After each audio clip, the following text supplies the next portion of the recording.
श्री स्वामी समर्थ. अधिक ज्येष्ठ महिन्यातील उद्या आलेल्या अधिक मासातील विभुवन संकष्टी चतुर्थीला सकाळीच या एका झाडाचं फक्त एक पान घरात आणा आणि बाप्पांसमोर ठेवून हा छोटासा उपाय नक्की करा. कित्येक दिवसांपासून अडकलेली कामे सुद्धा या उपायाने मार्गी लागतात.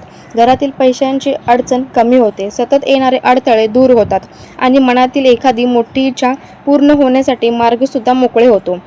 विशेष म्हणजे अधिक मासातील ही विभुवन संकष्टी चतुर्थी 3 वर्षातून एकदाच येते, त्यामुळे या दिवसाचं महत्त्व सुद्धा खूप मोठं मानलं जातं.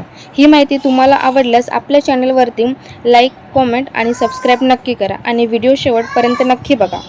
सर्वप्रथम सर्वांना नमस्कार. मी कोमल तुमच्या सर्वांचं माझ्या नवीन एका व्हिडिओमध्ये अगदी मनापासून स्वागत करते. तुमचा येणारा प्रत्येक दिवस सुखाचा, आनंदाचा आणि निरोगी जावा हाच बाप्पांचरणी प्रार्थना करते. आपल्या हिंदू धर्मात संकष्टी चतुर्थीला खूप विशेष महत्त्व दिलं जातं, पण 3 वर्षातून एकदाच येणाऱ्या अधिक मासाच्या कृष्ण पक्षात येणारी जी चतुर्थी असते तिला विभुवन संकष्टी चतुर्थी म्हणून ओळखले जाते. अधिक मास हा दर 3 वर्षांनी एकदाच येतो. ही विशेष संकष्टी चतुर्थी म्हणून ओळखलं जातं.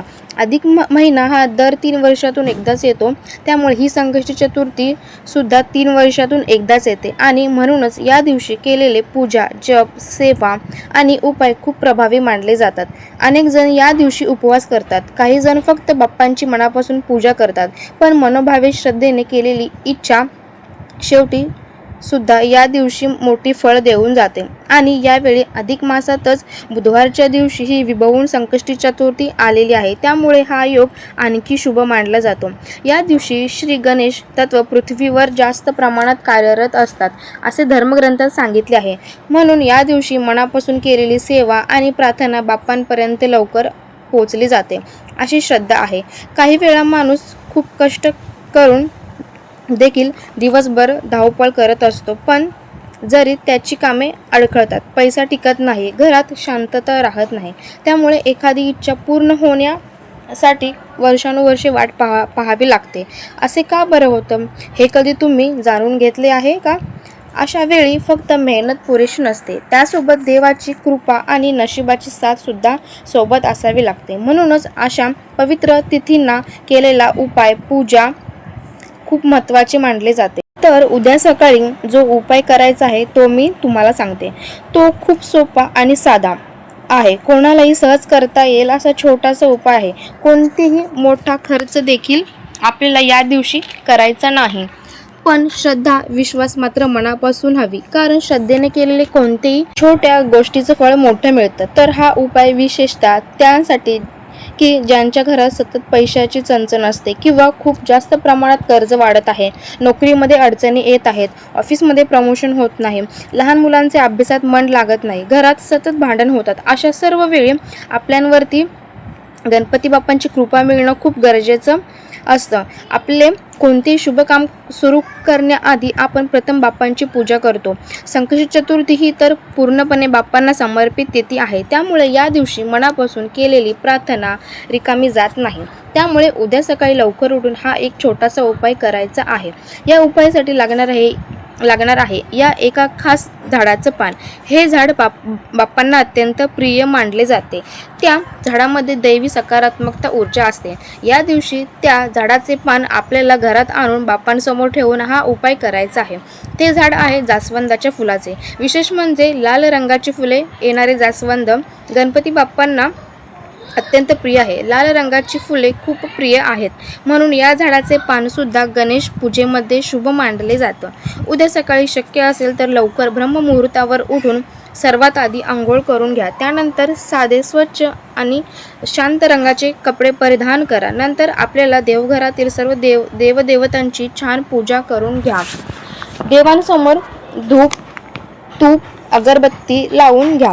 नैवेद्य दाखवताना मनापासून ओम गणपतये नमः या मंत्राचा जप करा. त्यानंतर हा उपाय करताना एक गोष्ट लक्षात घ्या, कुठलेही तुटलेले पान किंवा फाटलेले, सुकलेले पाने घ्यायची नाही. एकदम ताजं, हिरवं, अखंड पान घ्यायचं आहे. ते पान हलकसं स्वच्छ पाण्याने धुवून घ्यायचं. देवांसमोर बसून हा उपाय करा. त्यासाठी एक छोटी वाटी घेऊन त्यामध्ये थोडंसं कुंकुम, त्यामध्ये पाणी टाकून त्याचा गंध तयार करा. त्या पानाची छोटीशी काडी त्या कुंकवामध्ये बुडवून त्या जास्वंदाच्या पानावर तुमची इच्छा लिहायची आहे. ते वाक्य लिहिताना खूप मोठं लिहायचं नाही, फक्त 2 ते 3 शब्दांमध्ये इच्छा लिहायची आहे. जसं की नोकरी मिळू दे, कर्जमुक्ती, मुलांची प्रगती, घरात सुखशांती, व्यवसायात वाढ. अजून काही तुमची इच्छा असेल तर अशा प्रकारे लिहायची आहे, साध्या आणि सोप्या भाषेमध्ये. आणि इच्छा लिहून झाल्यानंतर त्याखाली कुंकवाने एक स्वास्तिक काढायचं आहे. त्याचे 4 बिंदू देखील काढायचे आहेत. हिंदू धर्मात स्वास्तिक हे शुभचिन्ह मानले जाते. घरात सुखशांती, सकारात्मकता वाढते. नंतर एक प्लेट घेऊन त्यामध्ये मुठभर तांदूळ ठेवा. ते अखंड तांदूळ वापरा. त्या तांदळावरती हे जास्वंदाचं पान ठेवताना पानाचा देठ गणपती बाप्पांच्या दिशेने येईल असा ठेवा. त्या स्वास्तिकवरती एक सुपारी ठेवून तिला हळदी कुंकू अक्षदा फूल वाहून घ्या.